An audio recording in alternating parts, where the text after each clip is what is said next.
Hey guys, with Grappling Heart for Live. Today we have Kent Peters on with us. Super excited to have you on, Kent. Been trying to get you on here for a while.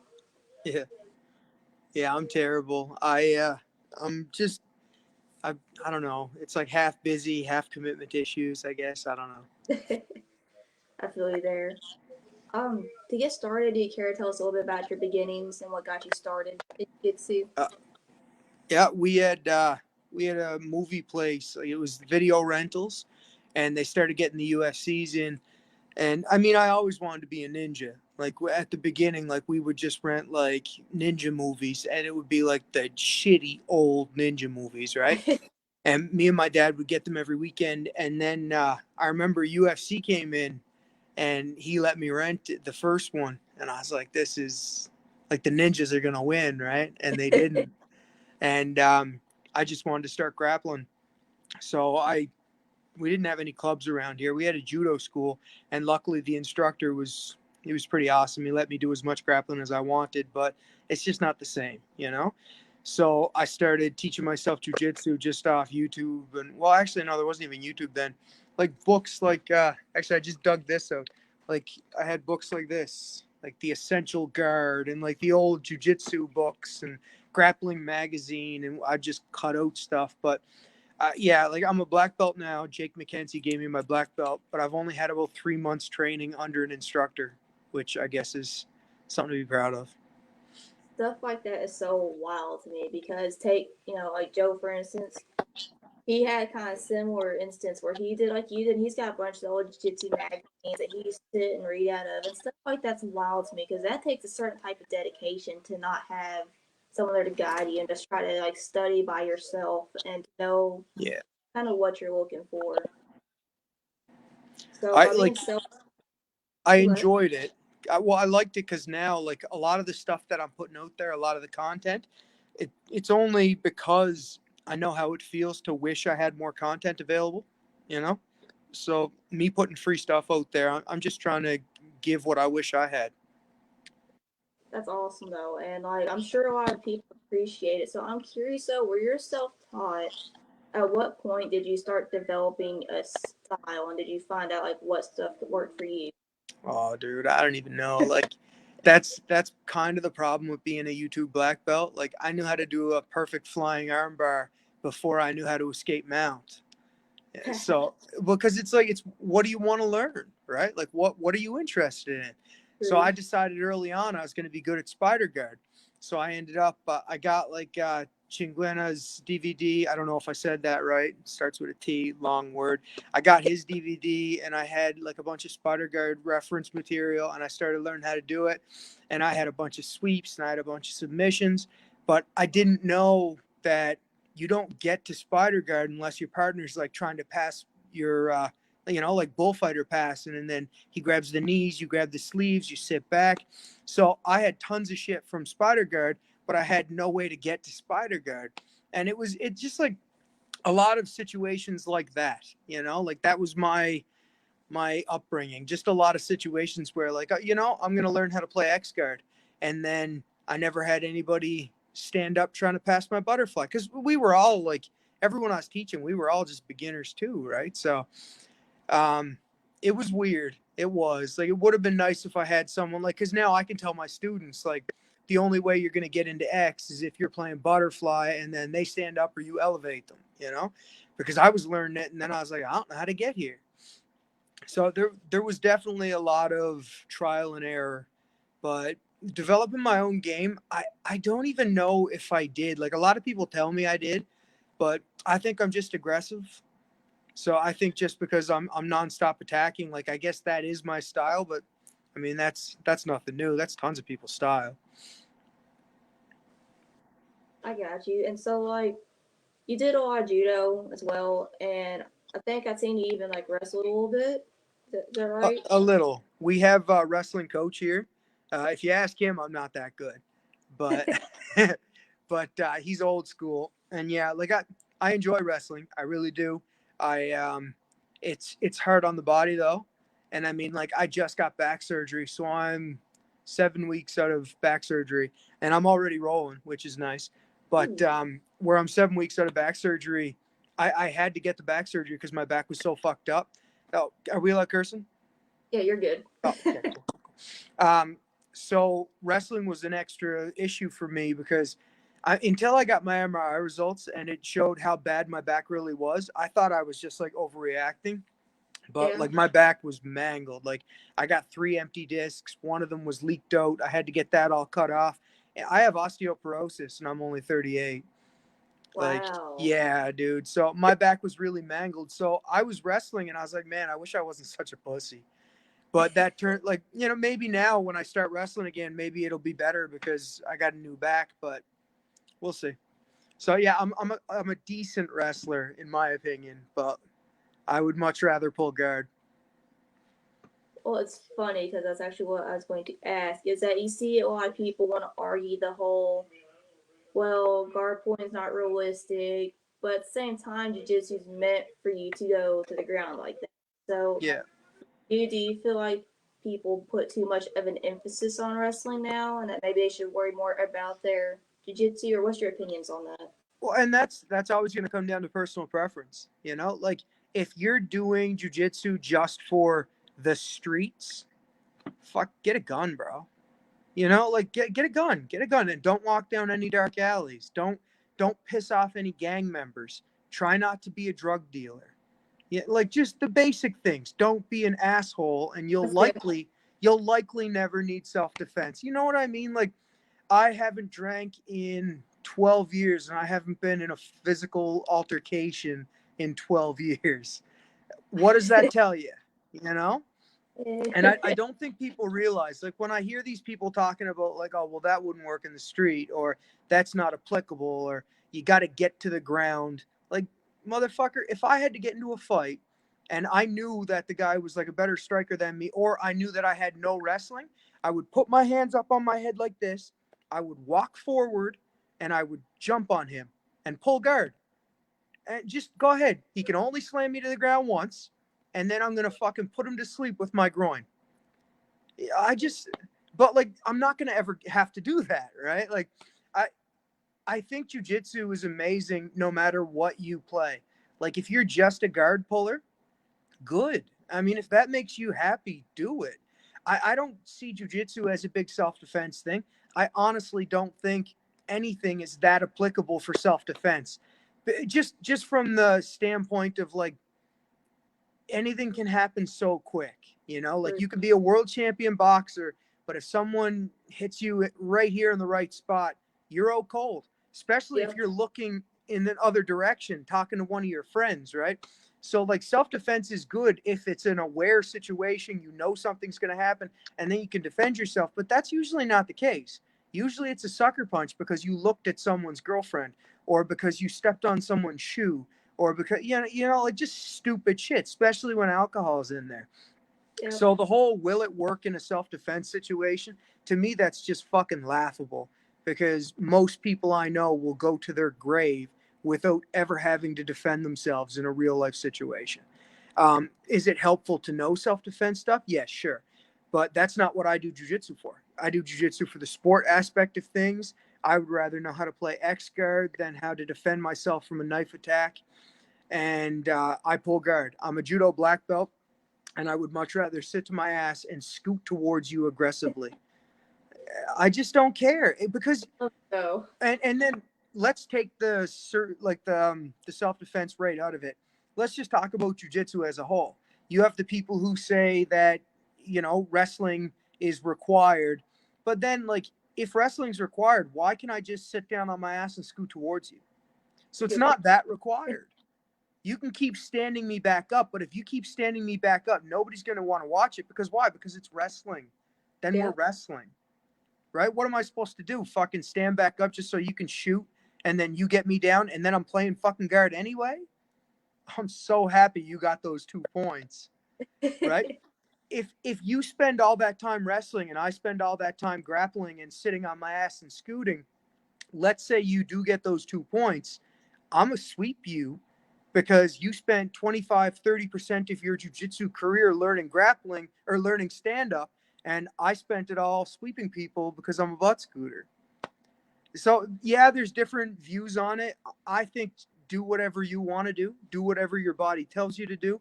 I personally don't like standing because it's too hard on my body. I got 2 blown out knees. My back is hopefully fixed again. I got neck issues. I got arthritis. I'm old for being so young. So I'm a scoot towards you with a mean face on. Well, and I want to say I'm glad that you brought up at the same time. I don't want to sound like an ass, like, yeah, I'm glad he goes in. But, you just listed a very extensive amount of injuries that you've got. How would you say you were able to continue to train and that you were able to do it and manage it? Complete ignorance. Yeah, I thought everybody was in this much pain. I really did. Like, I blew my knee out. My knee is the only one of my knees is the only injury that came from jujitsu. So I broke my finger horse riding. I screwed my neck up. Um, I actually can't remember how I screwed my neck up.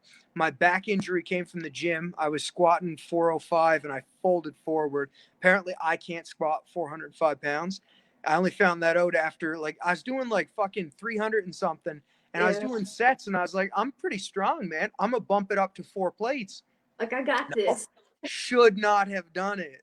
Yeah, so I got right fucked up from that. So that caused my back injury in 2001. So I've been living in the pain for 19 years. So Yeah. the doctor offered me back surgery the last time I seen him in 2013. I said no because to me, all back surgery is like just back surgery. I didn't know there was differences. I didn't know certain things would be like. Uh, I mean, it's still back surgery. They're still fucking with my spine. But what I got was called a discectomy, where they just cut a hole about this, where this big in my back, and then they take out a little chunk of the actual spine part, and then they just cut out all of the disc that's pressing on my nerve. Because my sciatic was so bad that my leg was numb from my knee down, like pins and needles numb. You know when you Yeah. sit on the toilet too long looking at your phone, then you stand up and your feet are numb? Yeah, so my leg was like that constantly. I couldn't find any comfort. I like no matter if I was sitting, standing, laying down, I was always in pain. And I just accepted it. Like I just figured like this is me now, like this is my life and this is what my life is going to be. So I got a partially torn meniscus in one knee. I cracked the meniscus in my other knee. I got just stupid shit. But my back injury was so bad, like I tore my AC joint right off the bone. So I have like my collarbone free sticking up here. And my back was so bad that until I got my back surgery, I didn't really complain about the shoulder. And now I'm like, man, my shoulder's fucked because now I'm feeling all the other injuries again. One of the biggest things that kept me going, though, uh, the endorphins that get released when I roll. So I'll be crippled, like crippled. And then I get on the mats, and after a few minutes of rolling, I'm like fucking 17, like I'm moving. I got the adrenaline pumping. I got the endorphins going, and I'm feeling absolutely no pain. And then when I stop rolling and the pain all comes back, I'm a heroin addict. I need to roll again. So even when I was in the most pain I'd ever been in, like almost suicidal pain, I was rolling 6, 7 days a week because, like a heroin addict, like that's when I'm not in pain. So I'm gonna go do that again. And then I'm in more pain, and then I do it again. And then I'm in more pain, and then I do it again. So jujitsu has been really my drug for years. And now that I'm pain free, I might just quit. I'll take up some other sport. I'll do lacrosse or something. I don't know. I haven't decided. Well, when you figure it out, get back with us. I like to keep up with you. So now, Kent, let's talk about. I'd like to say you're a businessman. You got your own little spot there. You got your own little clothing line and rash guards, hoodies, all good stuff. So let's talk about starting all that stuff up and what all went into that. Yeah, well, it was all an accident. So I was a welding inspector. I was actually pretty good at Oh, my job too. I worked away out in Alberta, which is like the Texas of Canada, and I worked on the oil sands, which they dig a bunch of sand out of the ground, and the sand is like mixed in with oil. So like down in Texas, you can just stick the pump in and it all yeah, comes out. Up there, we have to clear all the land, take it up, and then like you super boil it, and it takes the oil out of the sand. Oh, So I worked up there for 8 or 9 years as a welding inspector. And then when I met my wife, she wouldn't have kids with me unless I moved home. So I had to figure something out. And the only things I was good at was, I mean, there's no welding around here. My little town is like kind of dying. Like we just lost our only airport. They closed it like 4 days ago. So now we have to drive 5 hours to an airport. oh, So that like I'm in sucks. like, yeah, like I'm in a little town, right? So when I moved home, I was either gonna teach like fucking, I don't know. I had nothing. I had absolutely nothing. I tried a few different things, and it was hard going from like a big job. Like my company gave me my own truck. I had my own gas card. Had my Yeah. own apartment. They were flying me back and forth from Calgary, and it was hard to come home and be like a fucking nothing, you know. So I started teaching jujitsu because I had my blue belt. I got my blue belt up in Fort McMurray from an instructor up there. And I started teaching jujitsu just out of the garage of the house that me and the wife had. Yeah. And I got like 10 students, and then I had 20 students, and then I rented a place in town, and then I had 30 students. And now I have like 3,000 square feet, and I got about 70 or 80 students. And it's just, it was an accident. I didn't think it was ever going to be a job. I didn't think it was ever going to pay the bills. And the grappling company too, like the gear, that was also just an accident. I remember I ordered club gear, and it came in and it was all ranked and it had zombie proof on it, and it Yeah. was fucking trash, like absolute trash. Like I felt terrible having to actually sell that to my team, but I needed the money for it, right? Yeah. So I started going around contacting different factories, and I found some factories that made decent quality stuff.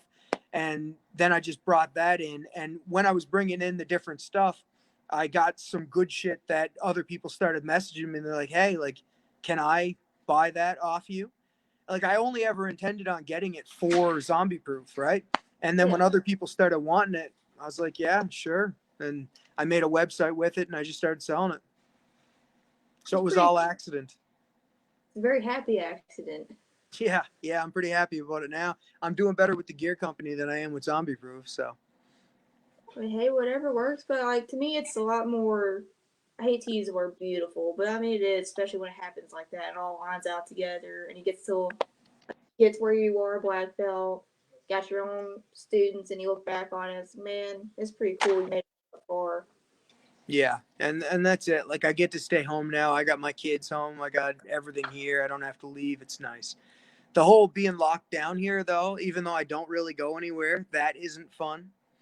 Yeah, I it's want pretty. the option to leave, right? I feel you.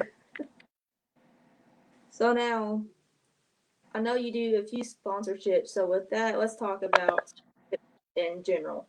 So for you, you got your own company and stuff. For you to sponsor somebody, what would you say the criteria for a sponsor to look at would be? Like, what do you evaluate?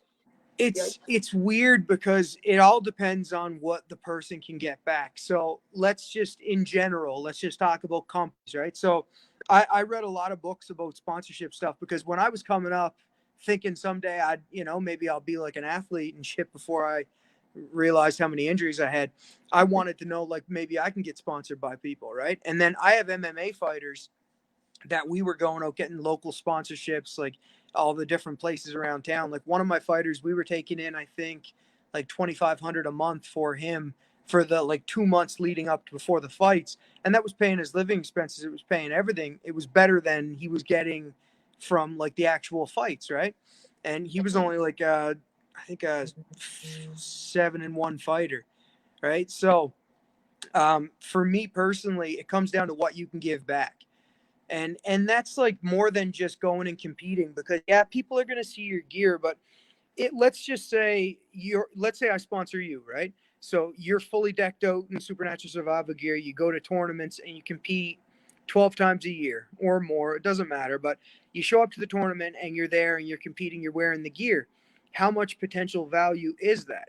Right? Because a lot of people are like, well, there's going to be 50,000 people there. I'm just making up numbers, right, right? Or it's going to be televised, it's going to be this. But the problem with stuff like that is when you're at a tournament, do you look around much? Like nobody really right, does. You're only thinking about competing. You're thinking about yourself. You're thinking about your game.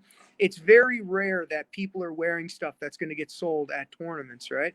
So when I get like 5 or 10 messages a day about sponsorships, Yeah. and it's difficult for me because I I'd love to give away free gear to everybody, but where you compete, how much you compete, how many eyeballs are going to see it, that's one small part because that usually doesn't generate much return, right? Like you're going to get more return from like Joe got like just some Joe dude who goes and teaches lessons on his Instagram and makes one video a day wearing that gear than you're going to get from some Joe dude who goes and competes. And because people aren't thinking about the same. It's funny I used the word Joe. I wasn't meaning to, but No, man, you're but that's the thing, like when it comes down to people who are looking to give out sponsorships or even a lot of the affiliate programs, we would get much more value out of someone doing like instructional videos usually because the exposure, right? Instead of someone just wearing the gear, because in tournaments there's a big sensory overload because a lot of people are just thinking about their own stuff. It's not the best case for you know promoting. So when I get messages from like blue belt who has 200 followers and he's like, I compete twice a month, the value's not there. Where if I got a message from a white belt who makes instructional videos and they have more followers, maybe the value is there. Maybe that's going to come around, right? It all comes down to case by case, though. I don't have any specific standard for it. I just want to know what I'm going to get back. makes sense when you put it like that. And you were saying like the followers and stuff. Yeah, That's followers are huge because that's the real exposure. If they're following you, they're following you for a reason, right? It's very rare you follow people and you never see them. So if you're following them, you're looking at their page, you're looking at what they do, and you by clicking that button, you've accepted the fact that they have some importance to you, right? So if you see the same person wear the same gear over and over again, you're more likely to check it out than if you see some random dude wearing something at a tournament because you might not even walk up to them. Like, if I'm covered in tattoos at a tournament, the chances of someone coming up to me and be like, hey, bro, where'd you get that gear? It's slim, right? And then right. Googling it, what are they going to Google? Like gear that has UFOs on it, you know? True. And so, like, at that, would you say social media played a big role in getting you to where you are now? Oh yeah, yeah. No, I know a lot of people that want to start gear companies, and they always message me, and I'm always very honest with them because I message other gear companies. I ask like big established companies questions, and they answer me. I'm not worried about someone coming in and like stealing market share because there's tons of people who grapple. There's tons of new people grappling every day. There's going to be tons of asses for me to put spats on. I'm not worried in the least. The difference between me and someone else who started a gear company, let's say the same day as me, is I had so many eyeballs on me already. Right? So now I have 41,000 followers on Instagram and they see me wearing my gear every day. I got 130,000 on TikTok and they're seeing me wear the gear. I got 20 something on YouTube and they see me wear the gear. The odds of me getting a sale are going to be more than someone who just started their own company and they got like 400 followers. Right? But then you got some people like if you're good, if you're at a one gym that has some good guys, that high level competition, then you can make it. And then like ads, Future Kimonos, they were at the Danaher place there, and they got on Gordon Ryan, they got on Gary Tonin, they got on Nikki, they got on like those big names, Yeah. and then they were running ads online on Facebook, and they ended up blowing up. So, is it impossible if you don't have a big following? No, of course not. But I have trouble giving advice to people who want to start anything like that because if it wasn't for my following, I wouldn't have been successful. I don't know how I would have done it. Well, let's talk about like I know at some point Instagram took your account down and you had to start over. Let's talk about that little hiccup. I posted a repost of a UFC event, and it was the dude went for the Imanari roll and he got kneed in the head. and then it clipped to another video where it was like, just not making fun of the dude, but it was like, do you ever watch TikTok? A little bit. Yeah, so you know when like something bad happens and that, oh Yeah. no, like that shit. It was something like that. Dude got kneed in the head, and then it was like at this point he knew he made a mistake, and I reposted it because it was funny, and it was a free UFC event. It wasn't a fucking pay-per-view. It was a free Wednesday night event. So I thought I was fine reposting it, and Right. UFC. I got 2 emails in the middle of the night. The first email was at 1:02, and it said your account violated something, and then the other one was at like 1:03, and it said your account has been deleted and there's no chance of you getting it back. I was like, okay, well that's a fucking hell of a 1 minute warning I got there. And I you get that, like, you just have to accept it. Like, what the fuck am I gonna do? Like, there's nothing I can do. I had Right. other accounts. Like, I had Zombie Proof, I have Don't Hit You Jit, I had Heel Hook Happiness, I had Supernatural Survival Gear. So even though that got taken down, I still had like 20,000 followers on my other pages. So I made a post just saying, like, I got deleted for bullshit. And Avery Clemens at Jiu Jitsu Times messaged me, and she was like, can we do a story on that? Because that's like fucked up. Because she had been sharing some of my videos. She's pretty awesome. She's one of the editors at Jiu Jitsu Times. Gotcha. And I was like, I'd love it if you did. Like, that would be really good. Because maybe, I started a new account. Maybe I'll get some followers back, right? And she did a story, and I got messaged by a guy who worked for Facebook.